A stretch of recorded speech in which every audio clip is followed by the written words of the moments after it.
नमस्कार, उत्तराखंड की खबरों के साथ मैं हूं मनोज मानस। खबरों का रुख करेंगे उससे पहले देख लेते हैं इस वक्त की अहम सुर्खियां। संभल में पुरानी धार्मिक धरोहरों को पुनर्जीवित करने का कार्य तेज हो गया है। बंद पड़े मंदिरों को खोलकर उनकी साफ सफाई कराई जा रही है और पूजा पाठ शुरू किया जा रहा है। इसी क्रम में थाना नखासा क्षेत्र के मोहल्ला खरगूसराय के कार्तिक महादेव मंदिर को पुनर्जीवित किया गया।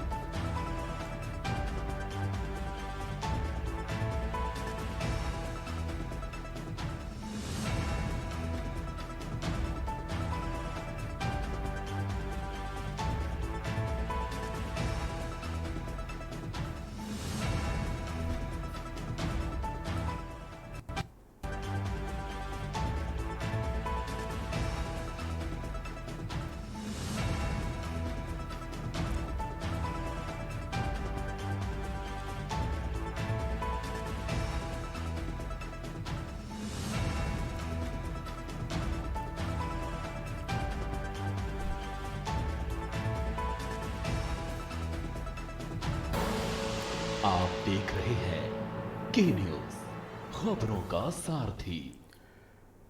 और अब खबरें विस्तार से। देवभूमि उत्तराखंड में निकाय चुनाव की सरगर्मियां तेज हो गई हैं। निकायों में आरक्षण की अंतिम अधिसूचना जारी होने के बाद से भाजपा, कांग्रेस समेत तमाम राजनीतिक दलों में बड़ी संख्या में नेता दावेदारी कर रहे हैं। हालांकि सभी निकाय चुनाव कब होंगे इस पर सस्पेंस बरकरार है, लेकिन माना जा रहा है कि बहुत जल्द सरकार निकाय चुनाव की स्थिति को साफ कर देगी। इस बीच भाजपा ने निकाय चुनाव में मेयर, पालिका अध्यक्ष और नगर पंचायत अध्यक्ष के दावेदारों पर रायशुमारी के लिए पर्यवेक्षक नामित किए हैं। वहीं कांग्रेस भी निकाय चुनाव की तैयारियों में लगी हुई है। साथ ही जीत का दावा करते हुए सरकार पर कुछ चुनाव टालने का भी आरोप लगा रही है। कांग्रेस का कहना है कि न तो सरकार निकाय चुनाव करा रही है और न ही पंचायत और न ही छात्र संघ और सहकारिता के चुनाव करा रही है। उत्तराखंड में निकाय चुनाव को लेकर राजनीतिक दलों की तैयारियां तेज हो गई हैं। राज्य सरकार की ओर से निकायों में आरक्षण की अनंतिम अधिसूचना जारी करने के बाद पार्टी मुख्यालयों में नेताओं की भीड़ काफी बढ़ गई है। एक के बाद एक कई बड़े नेता दावेदारी कर रहे हैं। ऐसे में भाजपा कांग्रेस के सामने बड़ा संकट पैदा हो गया है कि किस दावेदार को टिकट दें। वहीं इस बीच सत्ताधारी दल भाजपा ने निकाय चुनाव में मेयर, पालिका अध्यक्ष और नगर पंचायत अध्यक्ष के दावेदारों पर रायशुमारी के लिए पर्यवेक्षक नामित कर दिए हैं। बताया जा रहा है कि भाजपा 3 सर्वे रिपोर्ट के आधार पर अपने उम्मीदवारों का चयन करेगी। देखिए, भारतीय जनता पार्टी कार्यकर्ताओं की पार्टी और 24/7 वो कार्य में लगी रहती है। धरातल पर कार्य करने वाली अगर कोई पार्टी है तो वो भारतीय जनता पार्टी और जनता से जुड़ी हुई पार्टी है। तो हमारे कार्यकर्ता नित्य नए तरीके से लगातार लगे हुए हैं कार्य में।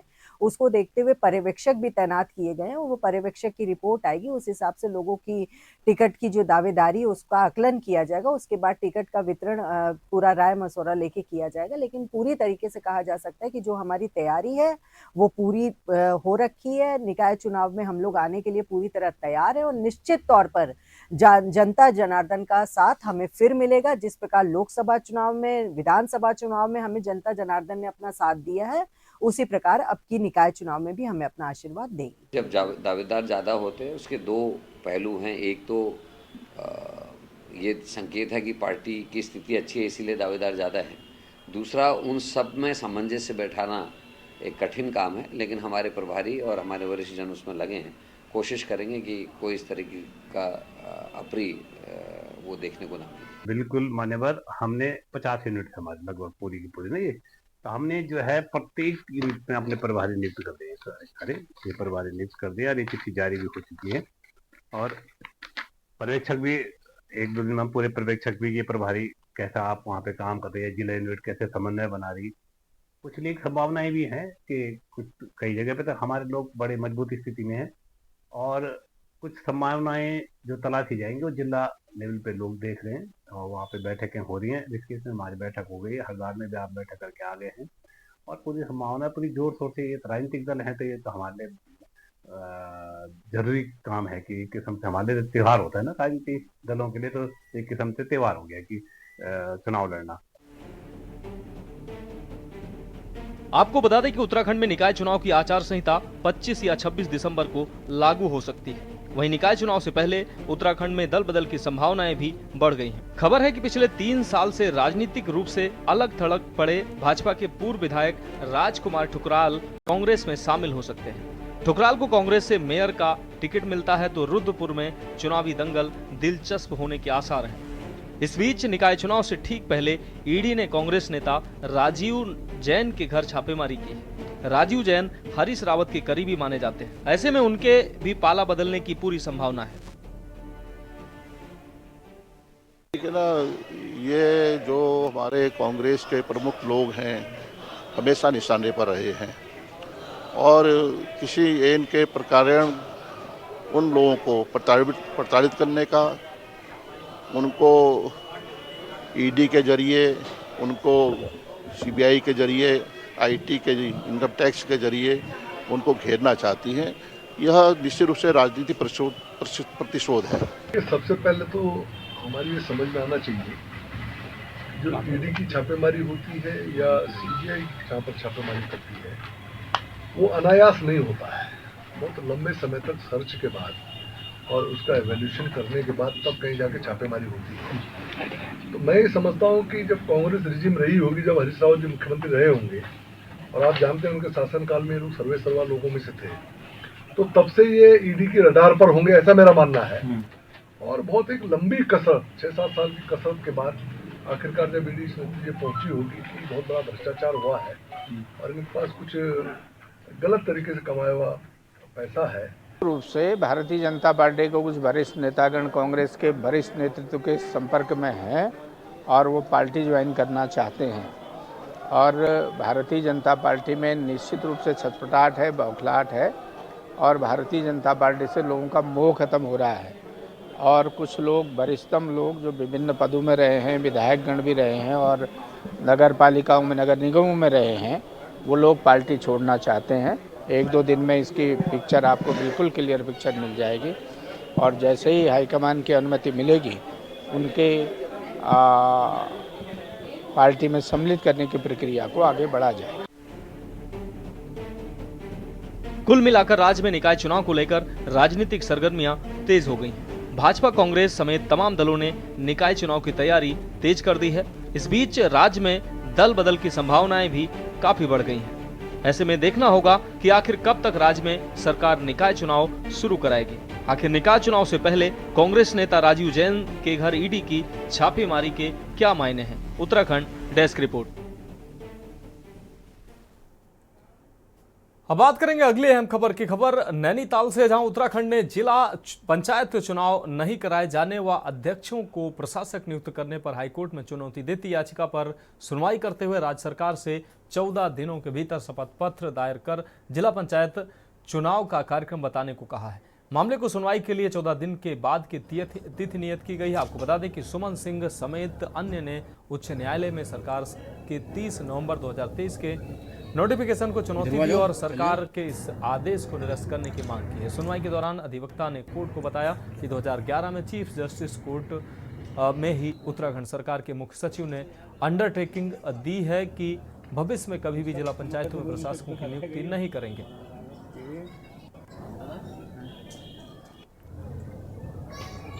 में जिला पंचायतों में एडमिनिस्ट्रेटर अपॉइंट किए गए हैं, जिनको प्रशासक बनाया गया है, वो वही लोग हैं जो पूर्व में जिला पंचायत के चेयरमैन रहे थे, अपने वर्तमान चेयरमैन हैं। इस आदेश को और जो राज्य में जिला पंचायत के चुनाव नहीं कराए जा रहे हैं उसको चुनौती दी गई थी, क्योंकि संविधान में ये प्राविधान है कि कार्यकाल 5 वर्ष का जो होता है उसकी समाप्ति से पूर्व ये चुनाव प्रक्रिया हो जानी चाहिए। लेकिन स्टेट में क्योंकि ये संविधान के प्राविधान का उल्लंघन हुआ, इसको लेके ये याचिका दायर की गई थी और इस जियो को चैलेंज किया गया था, जिससे प्रशासक नियुक्त किए गए हैं। तो आज कोर्ट ने राज्य सरकार को डायरेक्ट किया है कि वो 14 दिन में शपथ पत्र दायर करें इस याचिका में और साथ में उसमें ये इंडिकेट करें कि उनका जिला पंचायत के चुनाव का कार्यक्रम क्या है। अब बढ़ेंगे अगली खबर की ओर। खबर इसी केस से है, जहां नगर निगम की मेयर सीट अनुसूचित जाति के लिए आरक्षित कर दिए जाने से टिकट के दावेदारों में शामिल अन्य वर्गों के नेताओं के अरमानों पर पानी फिर गया। दूसरी तरफ विभिन्न राजनीतिक दलों में लंबे समय से काम कर रहे अनुसूचित जाति वर्ग के नेताओं में खुशी की लहर दिखाई दे रही है। सत्ता पक्ष की जीत पर भरोसा रखने वाले कुछ गैर दलीय लोग भी निकाय चुनाव की बैतरणी पार करने को भाजपा नेताओं से नजदीकी बनाते दिख रहे हैं। भाजपा व कांग्रेस दोनों ही दलों के नेता जिताऊ प्रत्याशी उतारने का दावा कर रहे हैं। पूर्व राज्य मंत्री सुरेंद्र मोघा भी शक्ति प्रदर्शन में शामिल हुए। उन्होंने दावा किया कि पिछले लंबे समय से निष्ठावान भाजपा कार्यकर्ता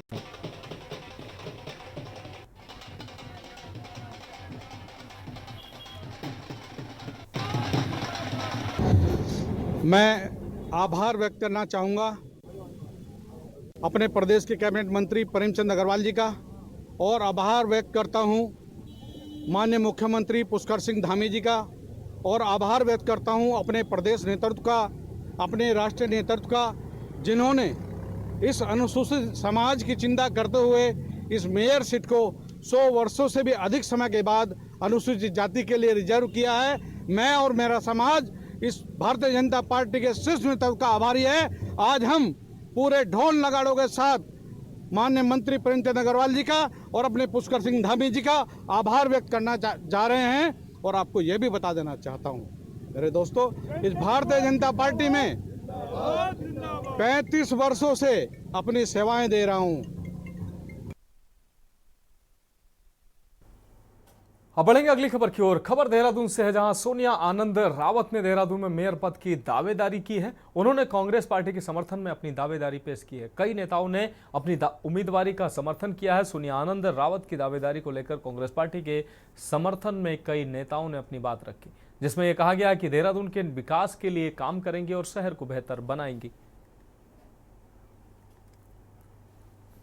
की है और मुझे लगता है मैंने पिछले 5 वर्षों से पूरे देहरादून में काम किया है, चाहे वो पार्क बनाने का मुद्दा हो या मेयर साहब के खिलाफ, पूर्व मेयर साहब के खिलाफ चाहे धावा बोलने का मुद्दा हो। मैंने उनकी सारी जितनी भी गड़बड़ियां थी उनको सबको उजागर किया है। इसके अलावा मैंने हॉस्पिटल भी, आप सबकी नजर में होगा कि हॉस्पिटल भी बंद कराया था कुछ लोगों के लिए। जिस तरीके से हॉस्पिटल्स का बढ़ रहा था, उन लोगों को ढंग से देखा नहीं जाता था, तो उनके लिए मैंने काफी लड़ाई लड़ी है और मैंने बिल्कुल अपने दावेदारी की है। एक सामान्य रूप से, एक महिला रूप से, जिस तरह से मैं पिछले 25 वर्षों से क्षेत्र में सोशल एक्टिविस्ट के तौर पर उभरी हूं। अगली खबर का रुख करेंगे। खबर श्रीनगर से है, जहां नगर निगम श्रीनगर में मेयर के चुनाव को लेकर दलों में उम्मीदवारों के चयन को लेकर आपको बता दें कार्यकर्ता अपनी दावेदारी पेश कर रहे हैं। तो वहीं भाजपा नेता लखपत भंडारी ने कहा कि वैसे तो भारतीय जनता पार्टी में कई योग्य कार्यकर्ता हैं। उन्होंने बताया कि नगर निगम के भीतर कैबिनेट मंत्री धन सिंह रावत द्वारा कई विकास कार्य करवाए गए हैं। पार्टी जिस भी कार्यकर्ता को टिकट देगी, सभी कार्यकर्ता एक मत होकर उसको जिताने में सहयोग करेंगे। साथ ही उन्होंने कहा कि यदि पार्टी द्वारा उन पर भरोसा जताया जाता है तो वह भी अपनी दावेदारी नगर निगम के मेयर पद को लेकर रखते हैं। इस चीज का विरोध करता हूँ और इसको लोग अगर राजनीति सोचते हैं तो सोचें, मुझे इससे फर्क नहीं पड़ता। मेरा काम है कि मैं अपनी बच्चों को, जो छोटी छोटी बच्चियां हैं, उनको हर हाल में इन जिहादियों के चंगुल से बचाना। और जो इस प्रकार की इन लोगों की एक प्रवृत्ति है, एक जो फंडिंग करके और इस प्रकार से एक सोची समझी रणनीति के तहत जो हमारे बच्चों को फंसाने का काम कर रहे हैं, मैं हमेशा उस बात का विरोधी हूँ। अब लोग सोचते हैं तो सोचे, जो कोई सोचता है तो सोचे। नहीं, देखिए, ये पार्टी हाईकमान का मामला है कि किसको टिकट देती है, किसको चुनाव लड़ती है। मैं पार्टी का एक सिपाही हूं और पार्टी जिसको टिकट देगी हम उसके पीछे खड़े रहेंगे। और ये मैं भारतीय जनता पार्टी का, विशुद्ध रूप से भारतीय जनता पार्टी का कार्यकर्ता हूं। नहीं, ऐसा है, देखिए, महिला सीट हो तो हम महिलाओं का सम्मान करते, अनुसूचित जाति सीट हो तो हम अनुसूचित जाति के व्यक्तियों का सम्मान करते। हमारा ऐसा नहीं है। और मैंने कहा कि मेरा कहीं भी ये उद्देश्य नहीं रहता।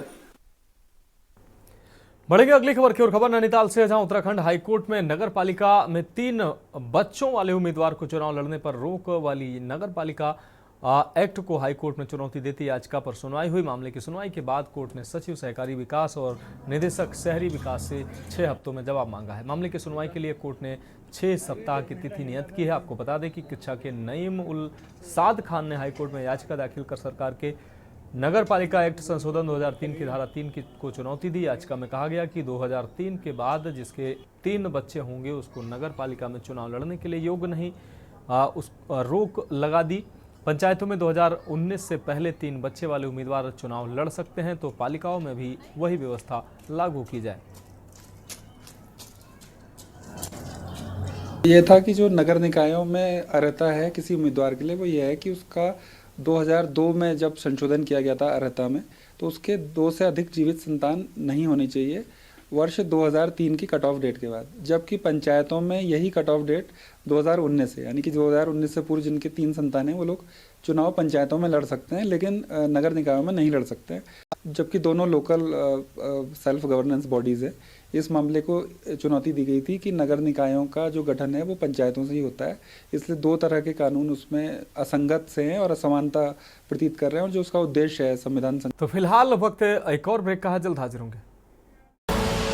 आप देख रहे हैं के न्यूज, खबरों का सारथी। ब्रेक के बाद एक बार फिर से आपका स्वागत है। बढ़ेंगे अगली खबर की ओर। खबर उधम सिंह नगर से, जहां निकाय चुनाव से संबंधित आरक्षण की लिस्ट जारी होते ही पूरे प्रदेश में चुनाव की सरगर्मियां तेज हो गई हैं। इधर खटीमा में कई दशकों बाद सामान्य सीट होने पर चुनाव को लेकर संभावित प्रत्याशियों व मतदाताओं में भारी उत्साह देखा जा रहा है। भूतपूर्व सैनिक संगठन ने भी निकाय चुनाव में अध्यक्ष सहित सभासद पदों पर अपने प्रत्याशी उतारने का ऐलान कर दिया है। चुनाव को रोचक बना दिया है। इसी क्रम में तहसील परिसर में पूर्व सैनिक संगठनों ने बैठक कर निकाय चुनाव में अपनी दावेदारी ठोकी और अध्यक्ष पद पर पूर्व सैनिक संगठन के अध्यक्ष रिटायर्ड कैप्टन गंभीर सिंह धामी को टिकट दिए जाने की मांग की है। बीजेपी से मांग की गई है। इसके साथ ही उन्होंने चेतावनी भी दी है कि अगर पूर्व सैनिक कैप्टन धामी को बीजेपी से अध्यक्ष पद का टिकट नहीं दिया गया तो निर्दलीय के रूप में चुनाव लड़ेंगे। आपको बता दें कि पूर्व सैनिक संगठन द्वारा खटीमा नगर पालिका अध्यक्ष पद सहित सभासद पदों पर चुनाव लड़ने के ऐलान से भाजपा की मुश्किलें बढ़ सकती हैं। बागेश्वर से अध्यक्ष उनका फोन आया, से आया, देहरादून से आया, और तो हमारा कहना यह है साहब, हमारा खटीमा एक सैन्य बाहुल्य क्षेत्र है। यहाँ पर हमारे कई ऐसे वार्ड हैं जहाँ पर 80% हमारे पूर्व सैनिक हैं। वहाँ पर हमें काफ़ी विश्वास था, हमने काफ़ी तैयारी करेगी थी, हमारे जवान वहाँ पर तैयार थे, तैयारी करेगी थी। वहाँ पर महिला सीट आ गई, कहीं पर जो है जनजाति की सीट आएगी, जहाँ पर जनजाति की संख्या मात्र 60-65 की, वहाँ पर जनजाति की सीट आई है। पहली बात हम चाहते हैं जो हमारे सैन्य बाहुल्य क्षेत्र थे वहाँ पर हमारा जो है सैनिकों को पार्षद के लिए जो वहाँ पर सीट मिलनी चाहिए। दूसरा, यहाँ पर अभी हमारा जो है नगर पालिका जो अध्यक्ष के लिए हमारा सैनिक हमने पहले से तैयारी करके है और हमारा सैन्य बाहुल्य क्षेत्र भी है। हमने यहाँ पर कैप्टन गंभीर सिंह धामी का नाम दे रखा है। चुनाव की हमारी रणनीति है कि सबसे पहले तो जो हमारे यहाँ पर जितने वार्ड हैं, वार्डों में जो हमारे सैनिक बाहुल्य क्षेत्र हैं, यदि उनका यदि टिकट किसी कारणवश नहीं आया तो उसके लिए आज हम आपत्ति लगा रहे हैं जिस कारणवश नहीं आया। और दूसरी बात यह है कि जो हमारा नगर पालिका अध्यक्ष के लिए मेरा स्वयं का नाम गया हुआ है संगठन को, भारतीय जनता पार्टी को, तो हम यहाँ पर क्योंकि पूरा सैन्य बाहुल्य क्षेत्र है, पूरी सैनिकों की आवाज़ यही आ रही है कि भाई इस बार जो है सैनिक संगठन को टिकट मिलना चाहिए, क्योंकि यहाँ पर 80% जो है सैनिक बाहुल्य क्षेत्र है जो यहाँ पर है। बाकी उसके अलावा जो सैनिक नहीं भी है तो उनके परिवार के रिश्तेदार में सभी तकरीबन जो खटीमा क्षेत्र में है, जो गांव में बैठे हुए थे तो उनके मकान यहाँ पर आ गए, यहाँ पर शिफ्ट हो गए हैं।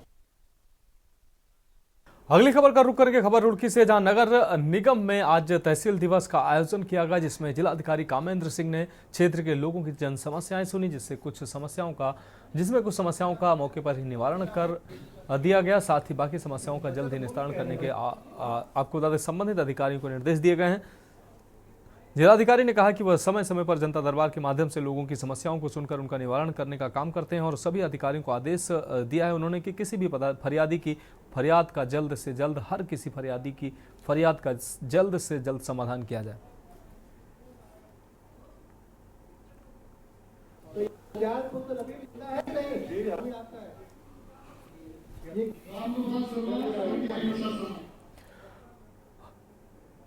अगली खबर काशीपुर से है, जहां पुलिस कप्तान खुद मैदान में उतरे और लोगों की समस्याएं सुनी है और समाधान की गारंटी भी दिया है उन्होंने।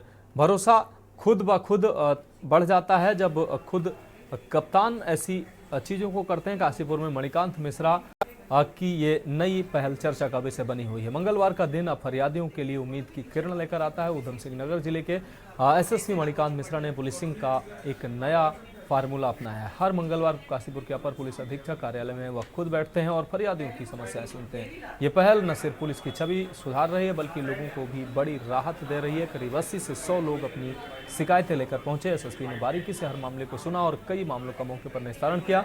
बाकी मामलों का अधिकारियों को निर्देश दिया कि समय पर सभी मामलों को सुलझाया जाए।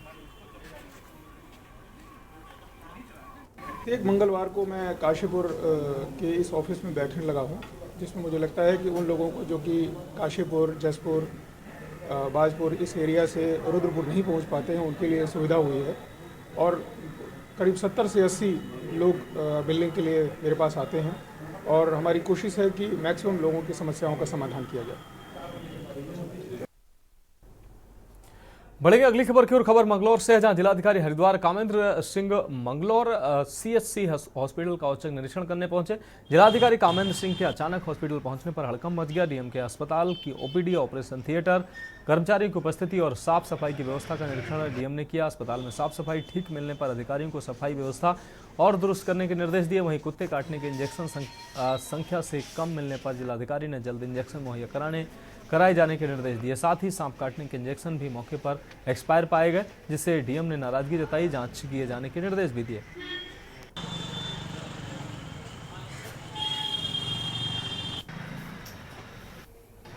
मंगलौर का निरीक्षण किया गया है। सेवन साहब हमारे साथ में हैं।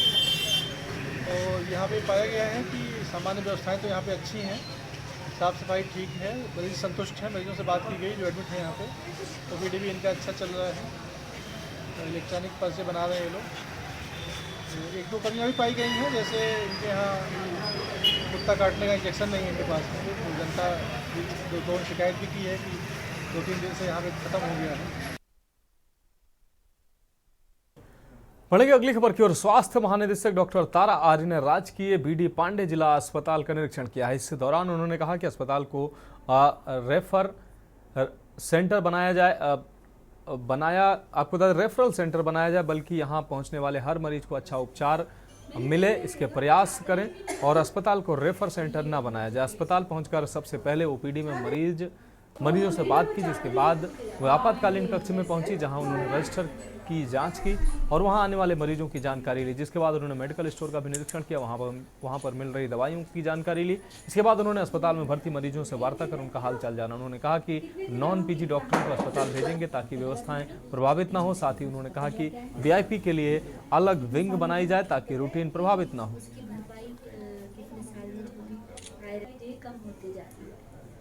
है ना, अगर हम चाहें हमारा स्टेट का सबसे सुंदर मेडिकल वो है डिस्ट्रिक्ट हॉस्पिटल है, क्योंकि यहाँ जो है स्वच्छता का बहुत ध्यान दिया गया है।